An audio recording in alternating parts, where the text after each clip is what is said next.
Okay, welcome everybody back to the channel. Appreciate you taking the time to be with us today. As you may recall, in the past we did Red Horse chats with Corey, which was always very well received, and you guys tend to like the podcast format. So I wanted to start a new series, basically going and doing interviews with some of the visitors that I meet here, like Jean, who's visiting us from France. Yeah, By from France. Bayonne. Yeah, Am I saying that right? yeah. I'm traveling alone. I'm from Bayonne, the southwest of France, and I live in Paris for 4 years. I was working there, and I was thinking. I wasn't happy with my job and stuff, and I quit everything. And I wanted to find myself, so I took a ticket to Siargao, and here I am now. Yeah. So I wanted to get John here today, and he's leaving this afternoon, Yeah, flying back to Cebu, yeah, and then off to France, to Paris. Yeah, to Paris, Yeah. directly from there, where Yeah. he'll spend, I think, a week in Paris, Yeah, 1 week in Paris maybe, and then go back to southwest of France. and then back Yeah. home. What Yeah. languages do you speak, just so everyone knows? I'm from France. So I speak French and I speak a little bit English. I try to progress and practice a lot. But I learned how to speak English a little bit in Australia. I went in Australia for 7 months, 5 years ago, and that's it. Let's talk now about travel Hmm? for a minute. Do you tend to make travel a priority at least once a year, a couple times a year? How often would you say you travel? It's a good question. I don't know. I just travel when I feel that I need it. You know. Good. I think it's good to. I don't know. I needed to go somewhere else and see what happened, and just to find myself again, and and to see the world. Life is short, so I think it's important to do that. Yeah. Yeah, absolutely. So can you give us kind of a background to date where you've traveled, the places you can remember anyway? Yeah. I know you've been, as we've been talking, he's been telling me he's been traveling Yeah. quite a bit. The first time I traveled, I was 24 years old. It was in 2017. I went to Thailand for 1 month. It was a great, a big shock to see another culture, another all the architecture. Everything was different. I was thinking I'm going back to be a kid, you know. All right. I don't know. Everything you look at is different. So Right. you learn everything, and it's really amazing. It was really amazing. And after that, I went to Australia for 7 months. And before to go in Australia, I was thinking about the Aussie dream, and you see in the movie surfing and stuff. And when I arrived there, I was maybe a bit young and had to all my stuff been stolen 2 weeks after I arrived in Australia, you know. And so I had to think about now find a job and go straight to make money and to buy my stuff back and then continue to travel. And I mean, when you travel, everything you think before to go there, it's never happens. It's the opposite in general, and that's good. That's good. This way to travel.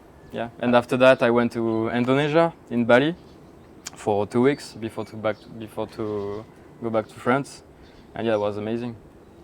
Awesome. Bali is amazing, yeah, too. Oh, it sounds great. Yeah. How did you actually hear about Siargao? It's a pretty remote island here in the Philippines. I heard about Siargao because there is a really famous surf spot here in General Luna called Cloud9, and this spot is really famous. It's in the southeast of the island, and now we are in Pacifico, in the northeast of the island, and there is still really good waves there, and it's not crowded. There is not a lot of people there. It's a really quiet place. General Luna is maybe a big not a big city, but there is more people there, more tourists and stuff. And here we are in Pacifico in the north, and we are just with locals and a couple of foreigners here, and it's more quiet, and you can feel more how the Filipino people live here, and yeah, that's really good. Yeah, that is one of the reasons that I came to the north myself. Was I spent, like you, about a week in General Luna, because that's what I heard of, and that's the easiest place to get to for tourists. And then rented a car, and as we were just exploring and driving around the island, we happened to stop at Carsata restaurant. Yep. And started talking to Tata and JJ, and next thing you know, they dropped literally everything that they were doing and said, hey, you want to go surfing? And we picked up surfboards, and next thing you know, we went from driving around exploring the island to eating lunch to out surfing with these folks that we just met. And then from there, the relationship just built to the point where I'm slowly starting to call this place home. It's really an amazing place, and GL, General Luna, is close enough where we can go visit anytime we want, and it's a great place to go visit. If you need kind of that nightlife, maybe a little party atmosphere or a little bit more people, but when you want to chill and have work to be done during the week or whatever, the north is just a fantastic place to do that. Or like you said, maybe if you want surf spots that aren't quite as crowded. It's different. Like, it's different than the south. It's more chill, and it's just like eat, surf, and sleep, and that's it, you know, and just have fun with the locals. And that's really good. There is really good spots, the surf spot here. One called Secret Spot. It's the famous. It's not really a secret at all, but that's what it's called. And there is really good waves in the north, and really good waves there. So I like to talk about intentions, and I use the word intentions instead of expectations personally when I travel. So for me, an expectation is something that I expect the host country to provide me when I travel. Intentions are typically something that I set that says, okay, I'm looking to go here, and I intend to have a specific type of experience. And that's why I'm going there. So I'm going to ask you, I know that you came here to surf, which is great, and that was certainly one of your intentions. What would you say your other intentions were? Was it just to kind of reset your mind, or maybe take a vacation? Did you want to meet new people? Could you tell us a little bit about that? Yeah, it was maybe more like to find myself again, and to be more in phase. Is that right? In phase with myself. Like, that's a good word, actually. Phase. Right. Yeah, like realign. Maybe? Yeah, exactly that. Okay. Yeah, like kind of a reset, and and like to lost myself, to be lost, and to see what happened, and just see what's going on, you know. So in that regard, you did something that I haven't heard anyone else do yet, which I found really interesting when I first met you. Most people, including Victor, who you met, can you tell us a little bit about Victor before we go forward? Yeah. Victor is a French dude we met here in Pacifico, and we're from the same place in France, and we meet each other here in Siargao, so that's really funny. And I think back to France we will see each other again and again. Yeah, we're friends now, so that's cool. That is an amazing part about this Jean's story is I actually met Victor first. He came up here, and he came to Siargao with the intention of staying for a week, came up to the north, and then he wanted to explore the rest of the Philippines, which is normally what folks do when they come to the Philippines for the first time. Jean, on the other hand, decided to come to Siargao. He was spending 1 month in the Philippines, and this was the only place that he really wanted to come. He was highly compelled to stay in Siargao for a month. Can you kind of give us your reasoning behind that and not really wanting to get out and explore more? Yeah, I just wanted to stay in the same place, to be with the locals and see how the island works, and to really feel the vibe of the island. And I went 1 week in General Luna, so in the city. Then I came 3 weeks here in Pacifico. So I met a lot of people here, and all the Carsada family. We'll talk about it later, maybe. And and Victor. And it was really good. Pacifico is really nice. It's a really small village, you know. You really feel that all the people are connected, and that's really nice place.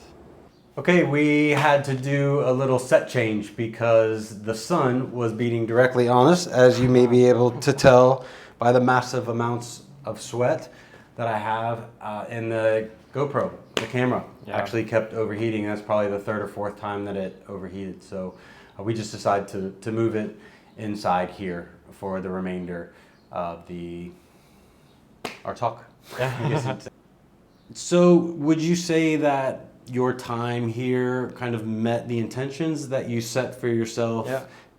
before you came? Was the time that you were thinking you were going to have here, Yeah. was it kind of better or maybe worse? Yeah. What do you think?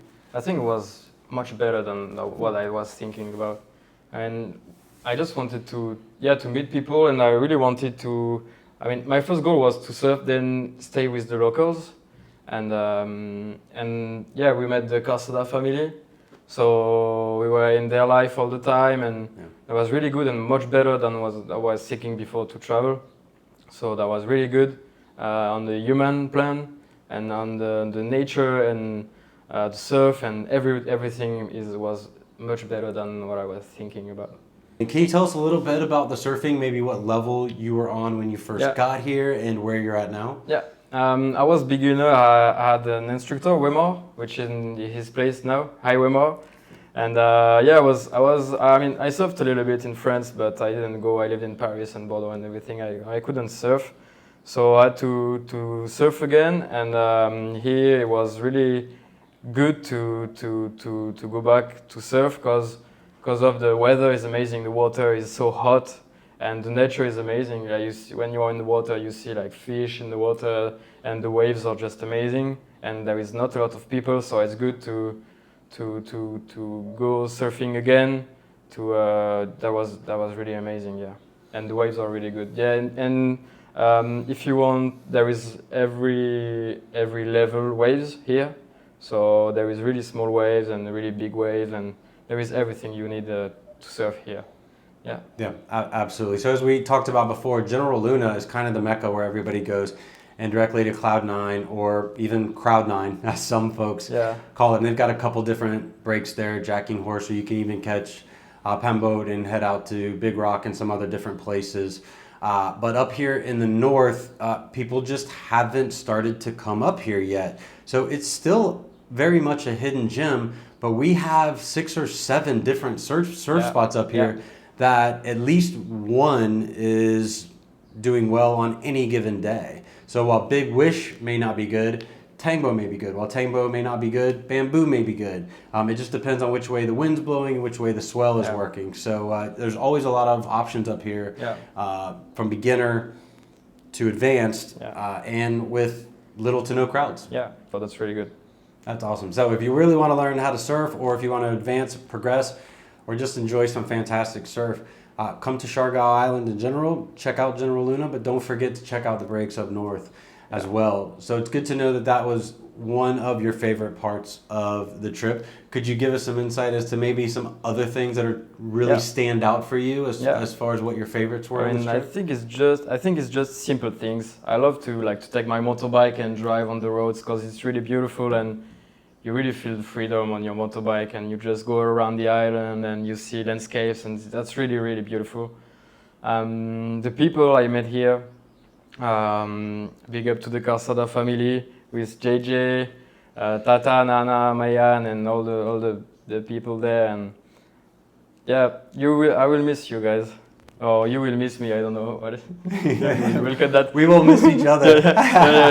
yeah. And that was really good, and yeah, everything is amazing here. Really, I don't know, you feel like if you are in a dream here. You feel really like you are part of a community. That's really good. And surfing was amazing. Meeting Victor too was really good. Hi Victor, see you soon in couple of days in France. And that was really good. That was amazing.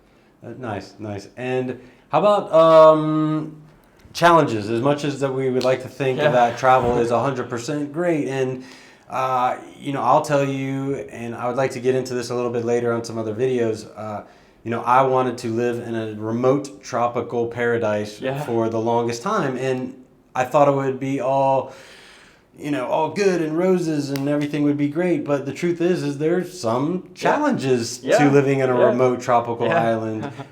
Could you tell us a little bit about maybe some things for you that you encountered here that you maybe didn't think about before you got here? Yeah.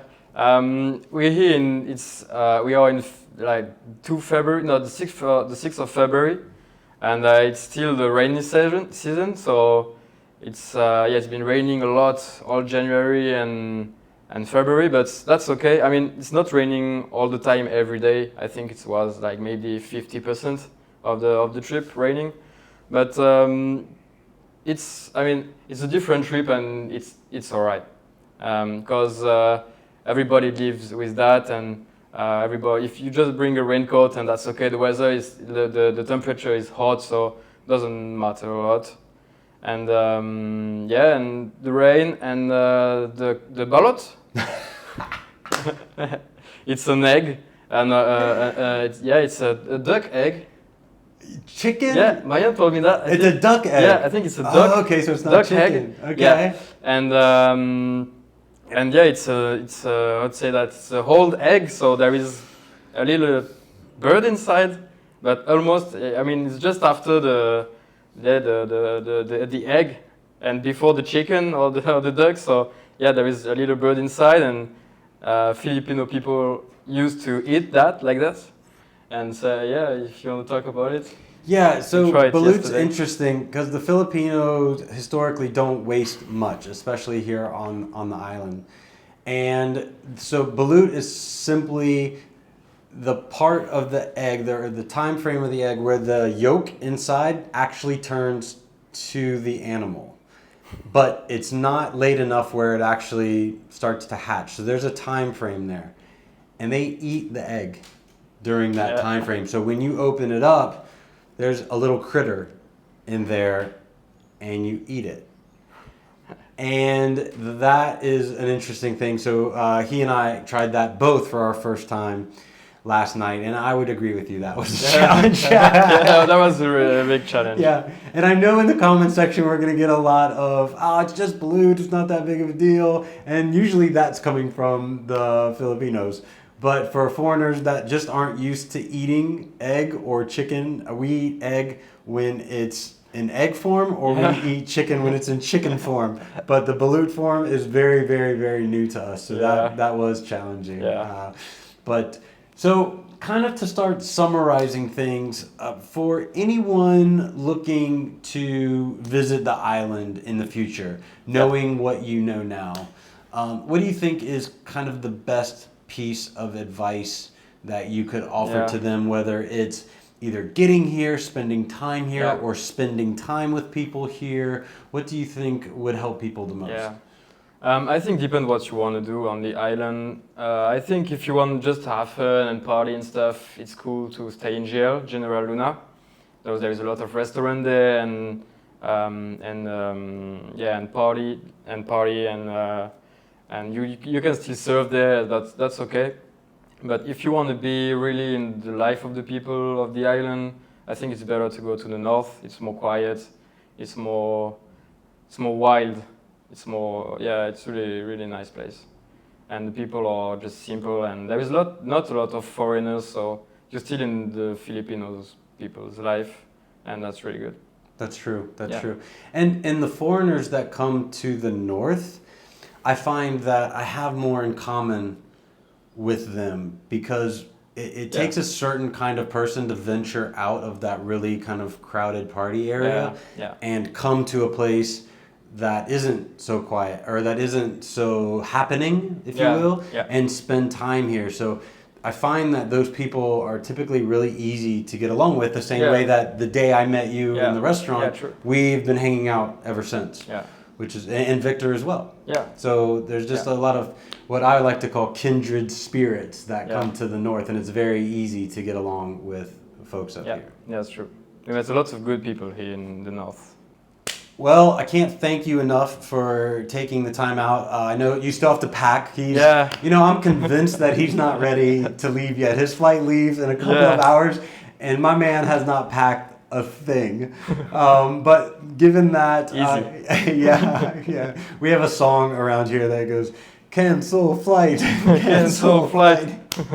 Yeah. And he was actually singing it himself last night at his going away party that we kind of, everybody is so kind to throw a going away party for the people that we connect with here. And so we did that last night with our friend Jean. So thank you for sharing your time with the My community pleasure. here. It was special, I think, for all of us. And I can say for me, I truly enjoyed getting to know you and having you here. And I will go so far as to say that I would really like to come and visit you and Victor in your hometown in France. You said the best time to go is what, September? October? September, October. Yeah, September, October. Okay. Yeah. So, I mean, what a great opportunity it was to meet two guys that didn't know each other from the same town in France.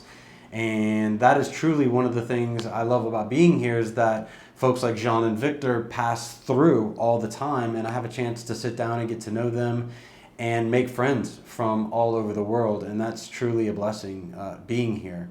So yeah, if you'll have me, maybe I'll come up to France and see your hometown. Yeah. Okay. Yeah. Great, and maybe I'll even try to speak some terrible French out there. Yeah, that's all right. So that's great. Well, Yeah. thank you so much. Thank you. Yep, absolutely. And we wish you the best on your flight. Yeah, and thanks. we hope that you return really soon. That's right. Yeah. That's right. That's awesome. Thank you so much, man. Thank you, brother. Appreciate you, brother. Yeah, it was really good. Awesome. See you. Thanks for joining us, everyone. We'll see you on the next one. Thank you very much. Bye bye. Bye. Wow. How do you say goodbye in French? Au revoir. Au revoir. Ciao. Au Ciao, revoir. ciao. Okay. Goodbye.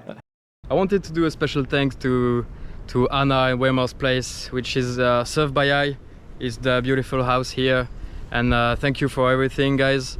And yeah, guys, it's really good place to stay. And they have also a charity called Sun Crew, which is a charity who helps the kids of the island for homeworks. They do like I did a skateboard workshop with them, and they really help like the community of the island, and that's really good to know. And if you want to support them, and yeah, thank you very much. Bye bye. So, at the end of a very amazing day, Jean caps it off with his first, second, or third ice cream of the day. Third ice cream. The third best moment of the day. Our friend Jean is addicted to these ice cream cones.